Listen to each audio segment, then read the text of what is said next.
Back a few years ago, my brother was terribly obese. In fact, he'd been obese for most of his life. In his efforts to get fitter, he'd always struggled because he didn't like going to the gym, and of course he wouldn't ask me for any advice. So I had to figure out ways to give him some advice without giving him advice. I'm sure everyone understands what it's like trying to tell family members what to do, particularly when you're the little brother. So I had to be very careful about the information I gave him and put it in a way that it was really simple, wasn't going to be too much for him because again, he didn't have a great background in health and fitness. I had to make sure he was going to be really successful with these things. And I came up with these 4 habits that were going to be the most influential things in making him healthy and fit. And you would think that we'd start with training, and actually I didn't even touch the training because remember, he didn't like going to the gym. We didn't touch training until months and months later. We had to start with some other stuff to get a really good impact. And the first thing we actually started with was sleep. Now, lack of sleep is so bad for you that actually the CIA was banned from using it as a method of torture back in 2006. The rules state that you must allow a prisoner to have at least 4 hours of continuous sleep in a 24-hour period, or it's considered to be sleep deprivation torture. Now, that's so extreme that when you think about it, the CIA was banned for it, and yet that's what many brand new parents are going through, getting less than 4 hours continuous sleep a night. And it's so bad for you, the CIA was banned from using it. Now, lack of sleep has got a lot of symptoms that go with it, but the list includes the following. Things like irritability, memory loss, impaired moral judgment, ADHD-like symptoms including anxiety and depression, impaired immune system function, increased risk of type 2 diabetes, increased risk of heart disease, decreased heart rate variability, decreased reaction time, muscle tremors and aches, increased risk of obesity, and growth suppression. In other words, sleep's pretty important. Now for my brother, one of the key things about sleep was that if you sleep less than 6 hours a night regularly, you've got an increased risk of obesity. Lack of sleep, less than 6 hours a night, increases your risk by 30%.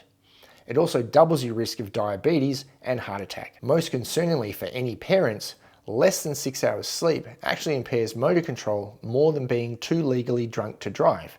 So in Australia, if you think about our legal blood alcohol limit of 0.05, I'm saying that less than 6 hours sleep would see you blow hot on a breath test, and that is really endangering everyone around you. So think about that the next time you put your kids in the car when you've only had 5 hours sleep. Now, good sleep of 7+ hours aids hormone production and really helps us in the fat loss stage. Now for my brother, he was getting less than 6 hours regularly every single night. It was unrealistic for him to aim to 8. He basically would have never been able to speak to his kids.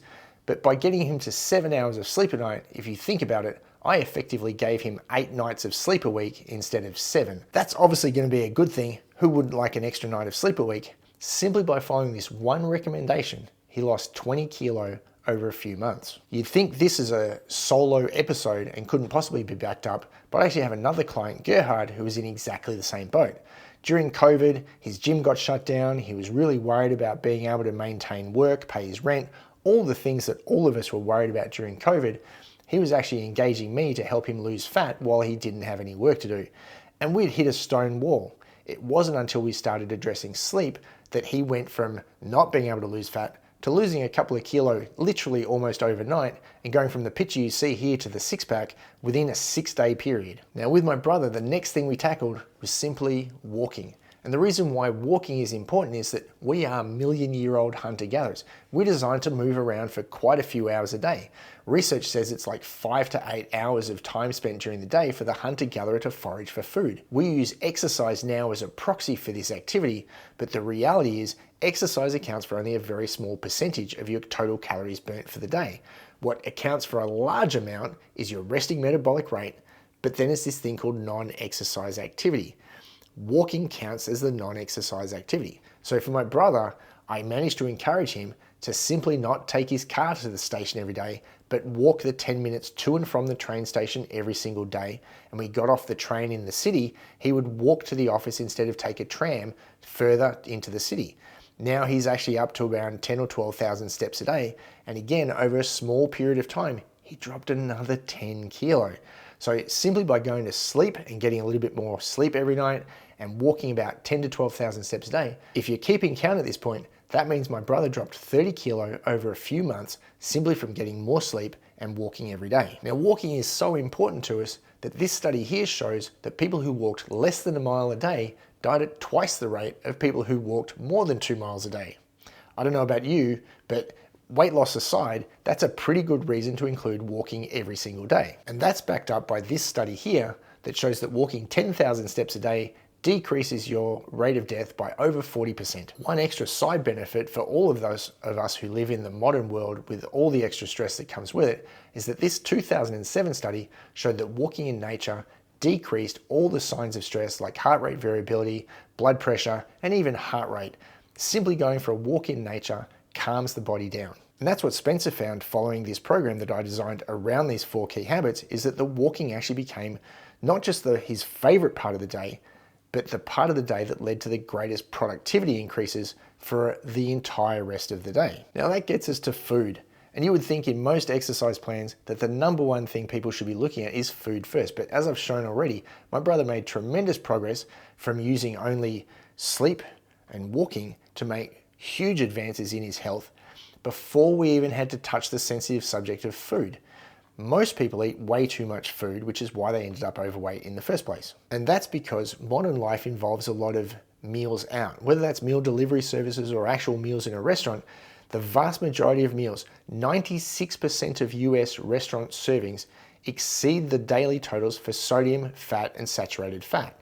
If you're eating these regularly, you start to believe that this is the right amount of food for you to eat. That's further complicated by portion sizes being nearly 4 times more than what they were back in the 1950s. And you can see this in average calorie consumption, which has gone up by more than 25% over the last few years. It used to be 2,100 calories as a daily average back in the 70s. It's now as high as 26 or 2,700 calories a day as an average. But are people really doing 25% more work? Let's think about it. Life is way more automated now than it was in the 70s. You don't even have to get up from the sofa anymore to change channel on the TV, which is something you certainly had to do back in the 70s. So even little tasks like that just aren't happening anymore. There's a lot of people without lawns to mow, there's laundry machines to do a lot of work for us. Life is way more automated now. If anything, we should be eating less calories than we were back in the 70s. And then that's compounded by gym machines not adequately counting how much energy you're actually burning when you do things. Every bike, treadmill, rower, elliptical will all use their own patented algorithm to figure out how many calories you're burning, and most of them are wildly inaccurate. So people are vastly overestimating how much energy they're burning and underestimating how much energy they're taking in every time they open their mouths and inhale some food. And when we think about daily exercise, remember I said it was a very small part of your week. Even if you train for an hour a day, 6 days a week, that's only 3.5% of your week. Does that really make you count as active, or are you actually sedentary and you're spending 96.5% of your week not doing anything at all? And when it came to food, I gave my brother 4 simple rules for food to stick to. The first was you have a calorie target to hit, right? So I actually set that for him. You have a set amount of protein to eat every single day. You have to limit the amount of processed foods you get, and you can't drink calories. Now that means you get 4 points per day to think about food. So over a 7-day week, you have 28 possible points to get for food, and your goal is to hit mid-20s. So you need to get 24, 25 points as a minimum every single week. I didn't tell him what food to eat, how to eat it, what time to eat it, anything like that. I just gave him these 4 simple rules, and he lost another 10 kilo. Now it's not just people trying to lose weight who benefit from these. Like you see from Nick, who was enrolled in the original plan for this, he was actually able to halve the amount of insulin he was taking to better control his diabetes. Now I don't know about you, but I'd rather put less medications in my body rather than more. I'd rather do less injections than more. And so being able to halve the amount of insulin you're taking simply through controlling your diet better is a huge win for everybody. So these rules aren't just applicable for people trying to lose weight. They're applicable all across the board, even for people with complicated health situations to deal with. And that finally gets us to exercise, the final piece of the puzzle for my brother. At this point, he started sleeping better, he started walking every day, he started watching what he eats. He's gone from 140 kilo down to 100 kilo over about a year with 0 exercise. That's an amazing achievement when you think about it, and shows exactly how powerful these habits really are. But we had to introduce exercise at some point because along with losing weight, he also had to get healthier. Now, The doctor doesn't check your bench press or ask how many push-ups you can do. The doctor's going to check your heart and your blood pressure, and that means we need cardiovascular exercise. Everyone's going to tell me at this point, you must do strength training. I don't disagree, but we also have to remember, my brother doesn't actually like going to the gym. We had to make sure it was something that had very low resistance for him that he could do anywhere as well while he was traveling for work. So what I actually came up with was a workout plan that had bodyweight training 3 days a week and walking and running 3 days a week, building into actual running. Very simple plan, very portable, no real resistance, and no workouts over 30 minutes, even though they were 6 days a week. And just about everybody can find time for a 30-minute workout, even when they're traveling for work. And that reminds me of Michael, who started this program with me, and I remember him telling me 2 days before he started the program, he did the double bodyweight deadlift that everyone thinks is such a big deal. And he was so sore from it, he couldn't get down to the ground and play with his young kid for a couple of days afterwards. That's not making your life better. You've actually made your life worse by chasing that as a goal. That's one of the great benefits of bodyweight training. It's actually going to make your body feel more supple instead of creaky, slow, and old, which is really common with people who are lifting super heavy weights as they get older. And if you look at the results that people like John were getting, John was an experienced ultra runner who actually also had a double bodyweight deadlift, was still able to lose 7 pounds while gaining some muscle on a bodyweight only training program and some simple cardiovascular exercise, which shows the power of these simple habits.